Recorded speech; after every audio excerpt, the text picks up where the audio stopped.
Welcome back to this third week of lecture series on principles of polymer synthesis. This week what we are going to discuss, the topic is the principles of radical chain polymerization. So, this is lecture number 11. Before I go into the principles and discussions of examples of chain polymerization, what I think will be useful is to recap a little bit the key concepts that were taught in the previous week. So, previous week, the theme of the previous week was step polymerization. So, I will write down here some of the key points and maybe a short explanation thereof will be provided again as a kind of recap of the previous week's lecture. So, what we discussed in the previous week was the principles of step growth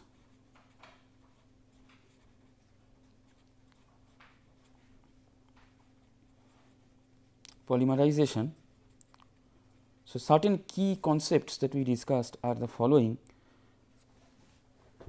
that step growth polymerization, basically you know the functional groups of the monomers, they are reacting stepwise, and the high molecular weight, in fact let us not say high, let us say molecular weight of the polymer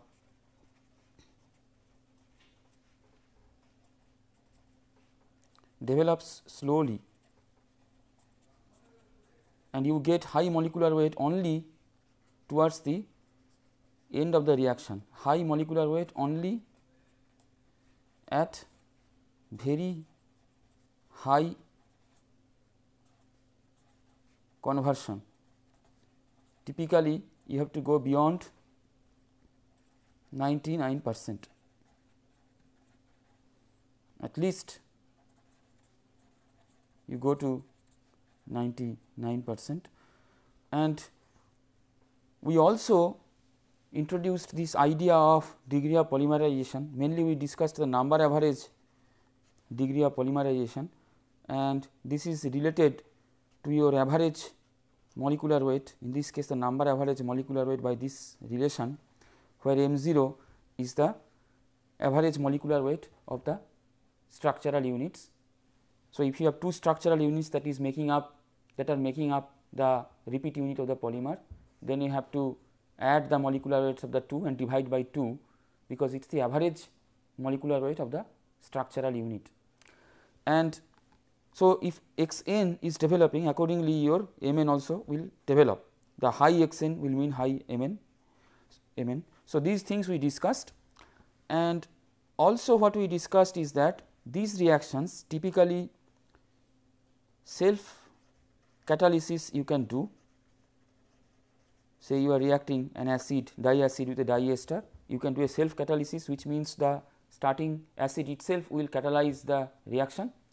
So, if you are doing self catalyzed reaction, then your x n bar square will vary according to this kind of equation with respect to T, and if you are doing say external catalyzed reaction, external catalysis, so you are adding a small amount of mineral acid as the catalyzer, then your x n bar will vary with T linearly. And we also argued that since your x n bar square is varying with T when you have self catalysis, so that means as the time progresses, the development of x n bar, that means the number average degree of polymerization, and in turn the molecular weight of the polymer, the development will be much slower than if you compare the situation with external catalyzed reaction, where your x n bar is developing linearly with T, not the square of x n bar. So, for all practical purposes, external catalysis has to be preferred, otherwise you have to actually wait for long time to get the desired molecular weight, and so this kind of process then is not industrially favorable. And the third point that we mentioned is these reactions are basically equilibrium reactions. So, the byproduct, say you have a small molecule that is being produced, say water is being produced when you are reacting an amide and a diamine with a diacid to prepare polyamide, or when you are reacting a diacid with a dialcohol to prepare polyester. So, small molecules are being produced, say water, that you have to remove so as to drive the reaction forward. If you do not remove that, what you will see is that when equilibrium is reached, and that particular conversion, that will be typically lower than your say 99%, it may be 90%, it may be 80%, depending on the equilibrium constant value. So, equilibrium constant value has to be very, very high in order to get molecular weight of any appreciable importance.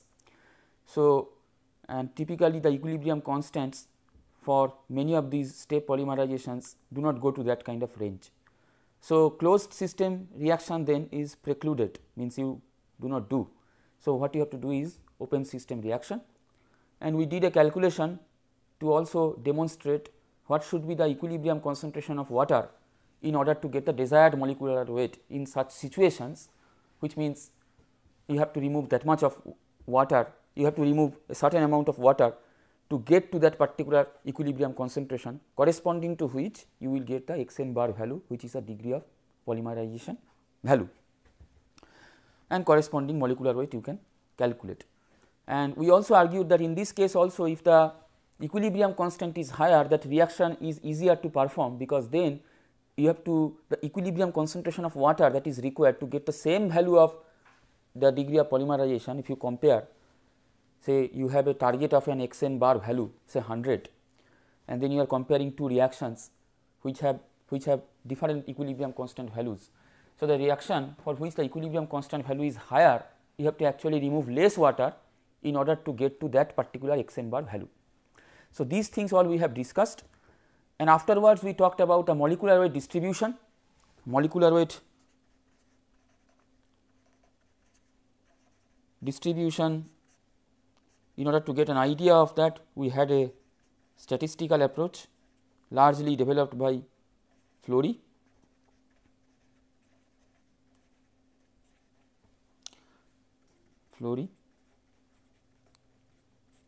And so, with this approach we got expression for number fraction distribution. So, number fraction distribution and weight fraction distribution that we will observe for step polymerization reactions. And ultimately from this we found that even at very large conversion, number wise, if you look at, you still have the number of monomers the most, even if the reaction has progressed to a large extent. However, if you look at the weight fraction distribution, the contribution towards the total weight will be the highest from the highest sized polymer. So, even though the monomers are the largest in numbers in the total polymeric system, their contribution towards the total weight will be very low. That means, the weight fraction of the monomers will be negligible. So, those things we discussed, and then we came to a very important conclusion from there, that the PDI, polydispersity index, which is your weight average molecular weight divided by number average molecular weight, which is nothing but the ratio is basically equal to the degree of polymerization, weight average degree of polymerization divided by number average degree of polymerization, which was 1 plus p. So, p being the conversion. So, which means if you add this situation with this situation where you have to actually go to very high conversion, p has to tend to 1. So, that means in order to get any step polymer which is of practical utility, that means which has very high molecular weight, the kind of molecular weight that actually you desire for the applications, the PDI has to be close to 2 and not 1. So, basically the polydispersity is high for this kind of system. Next, we also discussed a very important side reaction, for step polymerizations, which is cyclization reaction, and we discussed the thermodynamic versus kinetic factors. So, certain ring sizes will be thermodynamically more stable. So, there will be more chance to form those rings and stop the polymerization prematurely if you look at the thermodynamics, but also you have to look at kinetics, that is if you are going to very big ring size, maybe the thermodynamics favors that, the stability is quite high, but the kinetics does not favor, because both ends of a long polymer chain have to come together, that probability becomes lower, because the polymer can have many more conformations in which the two ends do not come together than those conformations which will directly conform to the situation where the two ends will come together. So, these things we discussed, and finally, we talked about interfacial polymerization, where we told that if you are actually doing the reaction at the interface of two solvents and your two reactants, there are two monomers which contain the two functional groups that will react with each other. They are basically in two different solvents which are not miscible, and they will diffuse towards the interface, and the reaction will happen at the interface. And as an example, we talked about polyamidation reaction, where you are using a diamine, you are reacting there with a diacid. Instead of a diacid, you are taking a diacid chloride here, and if you are taking a diacid chloride, so that carbonyl group is activated, it is more electrophilic, and then the reaction proceeds at a much higher rate, and the temperature that you have to use for these reactions are much lower than your typical polyamidation reactions. So, basically you can do many of these reactions at room temperature when you have actually activated the acid, and these kind of reactions you could do at interfacial as an interfacial polymerization.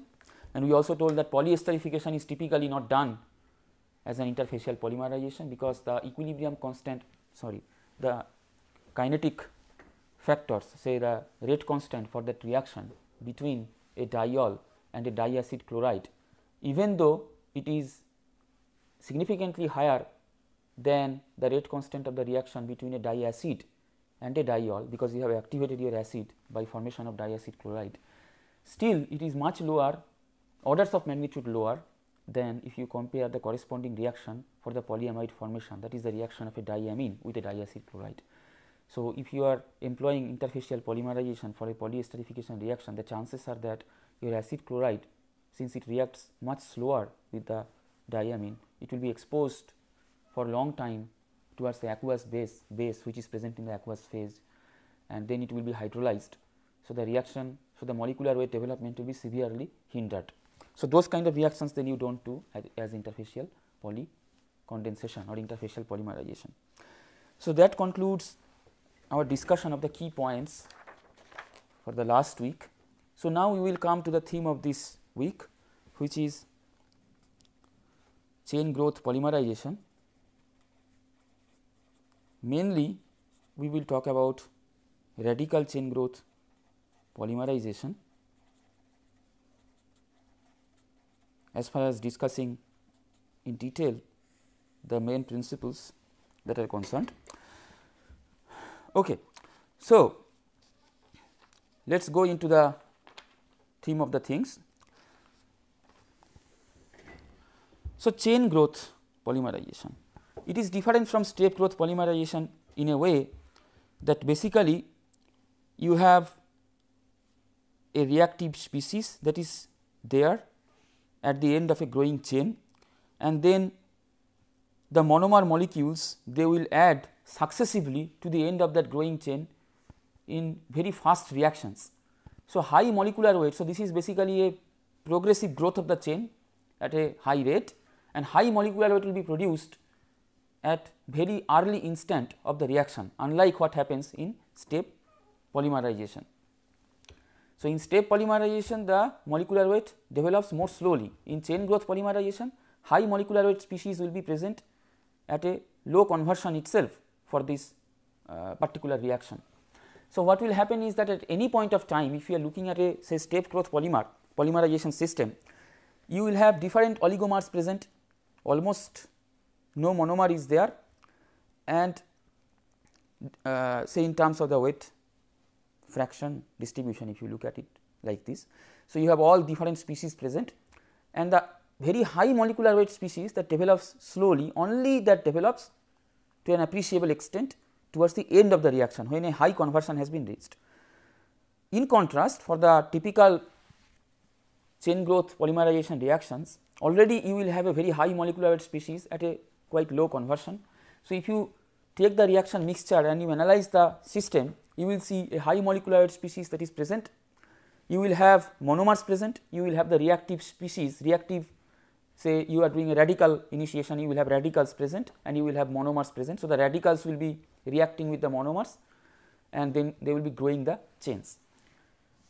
So, that is the difference, that very high molecular weight is already produced and more number of high molecular weight species is being produced as the reaction is progressing. That is your chain polymerization. So, let us do a schematic discussion of this particular process.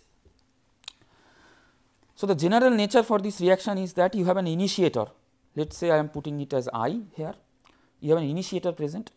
This initiator, of course, it initiates the polymerization, that is why the name is initiator.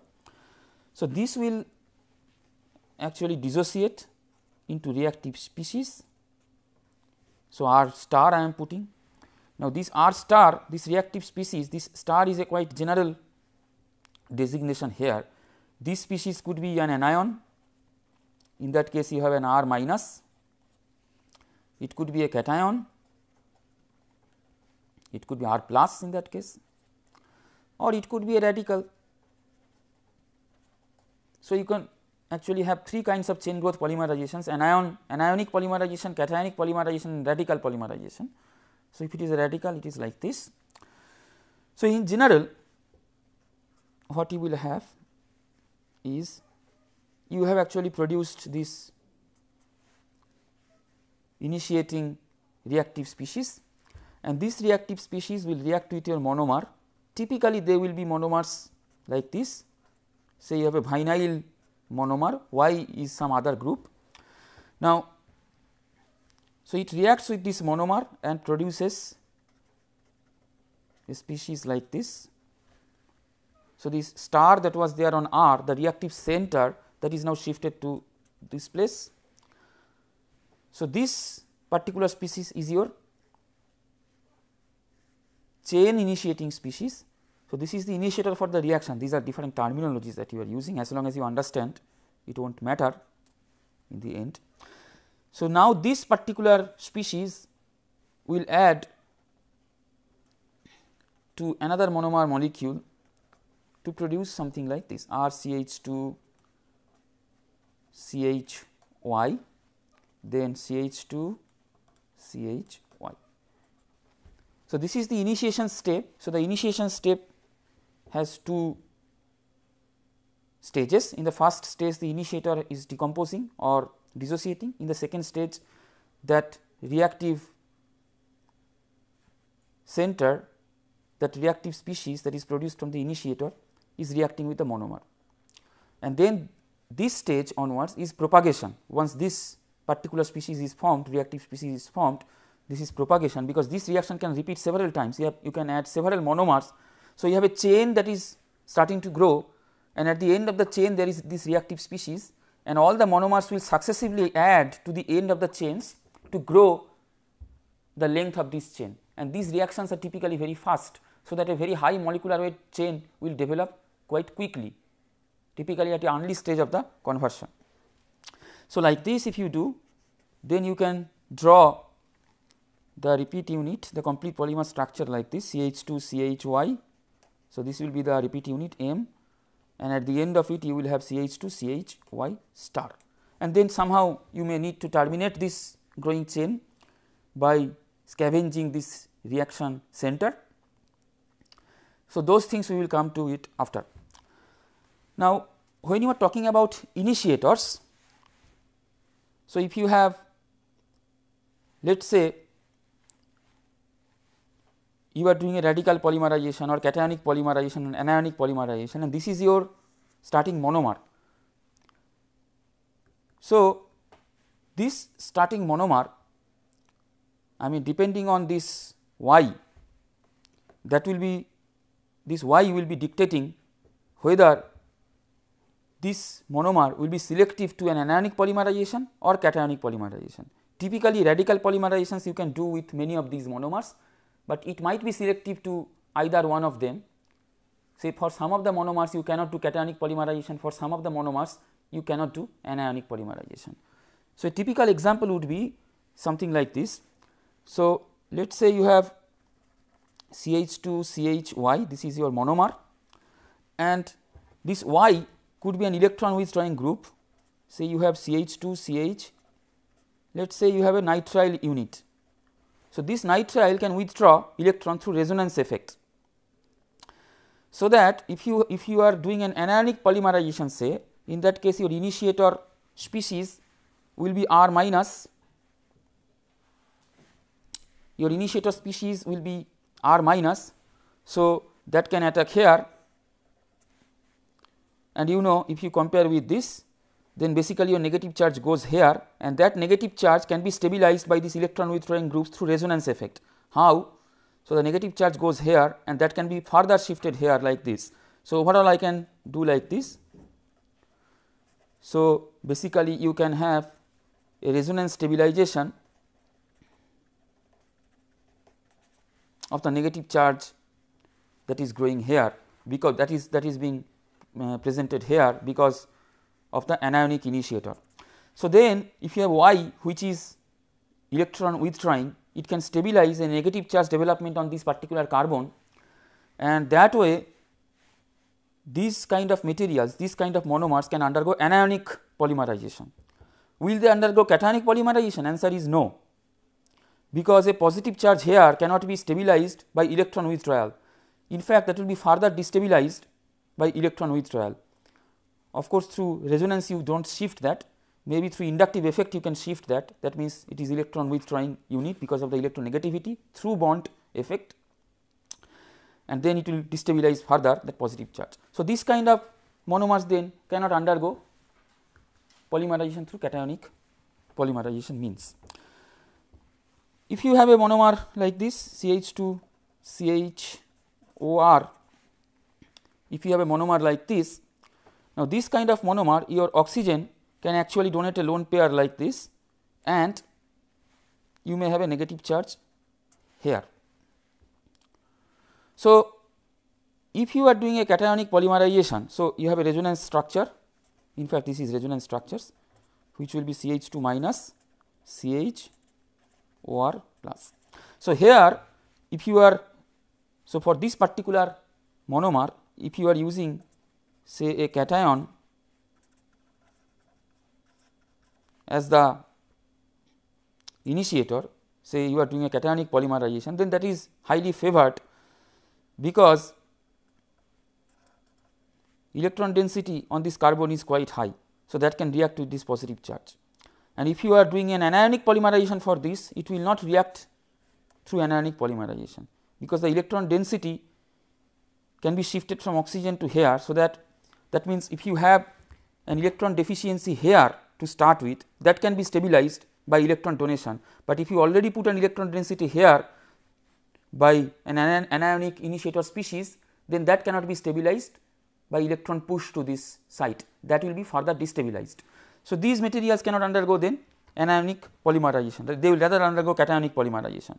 But if you look at radical polymerization, many of these materials are not selective, means they can be actually subjected to radical polymerization, because the stabilization of the radical is not a charged species, unlike a cation or an anion. So, the stabilization of the radical can be affected by both electron withdrawing as well as electron donating units.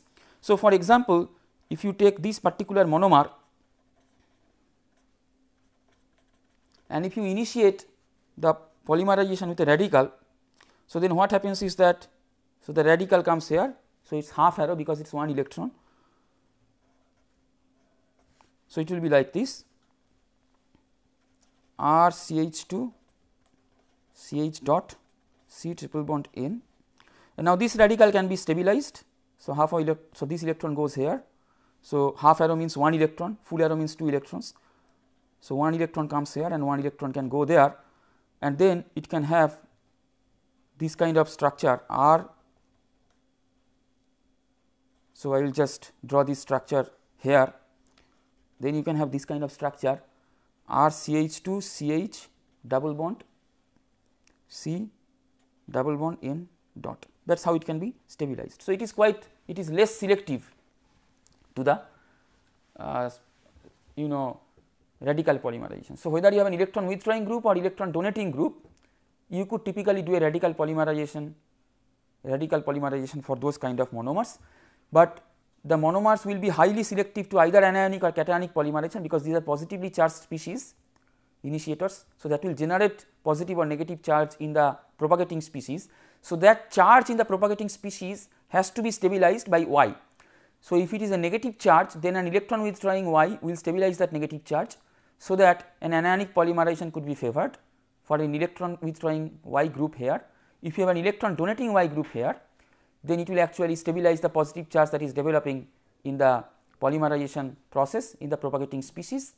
So, that way if you have an electron donating group here, this particular monomer will rather undergo cationic polymerization than anionic polymerization. And as I told, whether you have an electron withdrawing group or electron donating group, both can basically stabilize your growing radical species if you compare with cationic or anionic, because radical species are neutral species. So, radicals can be stabilized like this. Similar kind of structures you could draw also when you have electron donating groups like this, that can stabilize the growing radical. Okay. So,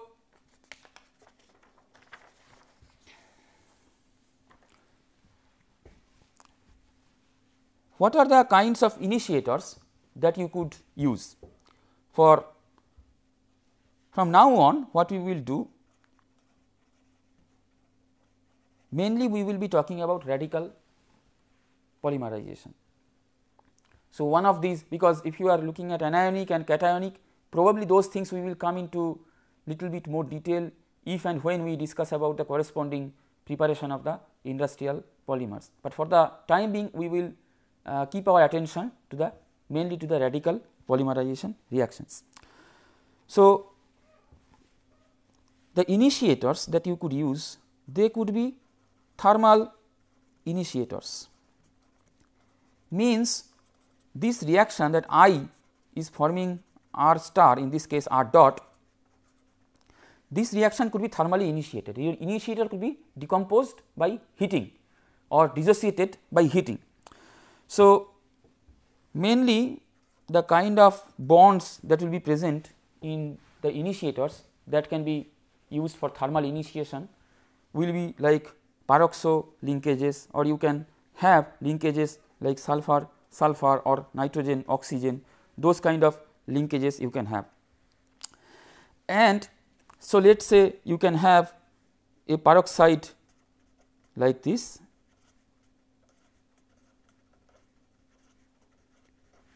okay. So, you can have a benzoyl peroxide,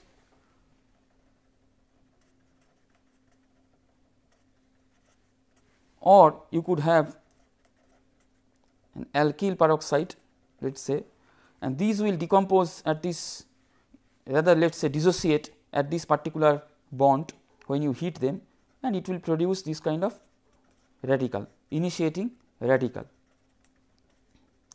species. Or you could also use, so this is peroxo linkage, you could also have say hydroperoxide, there also you can have a peroxo linkage, say let us say tert butyl hydroperoxide, it can break here. Or you can have an azo linkage. One of the most common thermal initiators that are used for radical polymerization is azoisobutyronitride. So, which is nothing but you have CH3 and then you have a nitrile unit here, and then N double bond N, and then you have CH3 CN. So, the nitrogen will evolve and you will have radicals like this CH3 whole twice C Cn dot this is also a thermal initiator.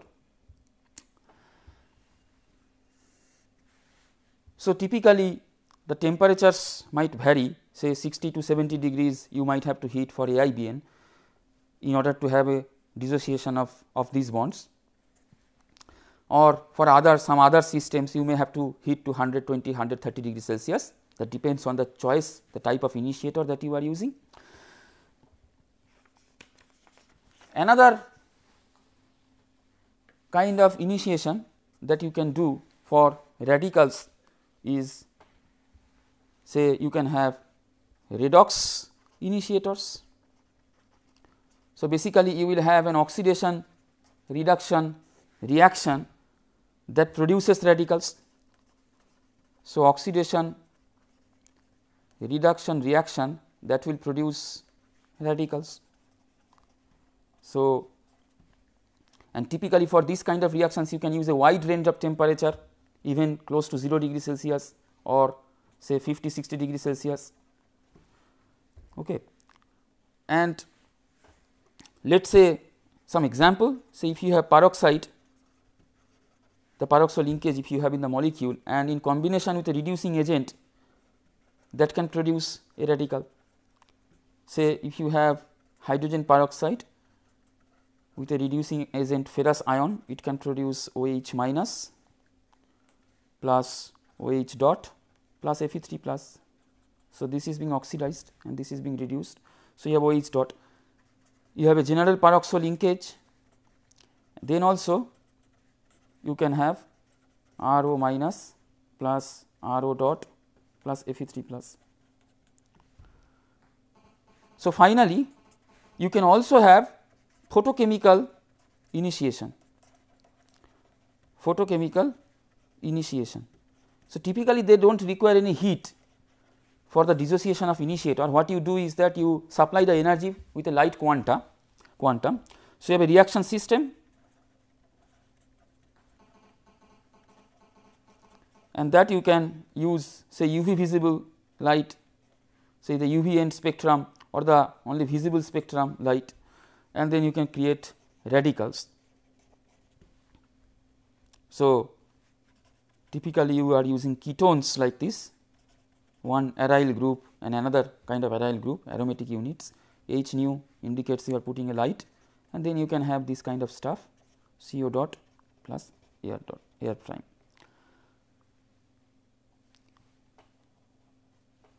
Okay. So, that tells you about different kinds of initiators that you can use. So, for these different kinds of initiators, when you are doing the kinetic analysis of the reaction, the analysis will vary.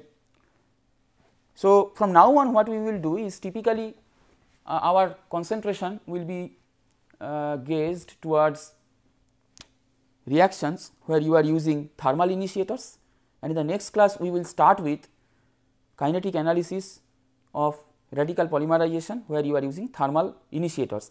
We will come back to photochemical and redox initiators when we talk about the effect of temperature on the reaction rate or the effect of temperature on the molecular weight of the polymer later on. So, that concludes our today's class. Thank you very much and see you in the next session.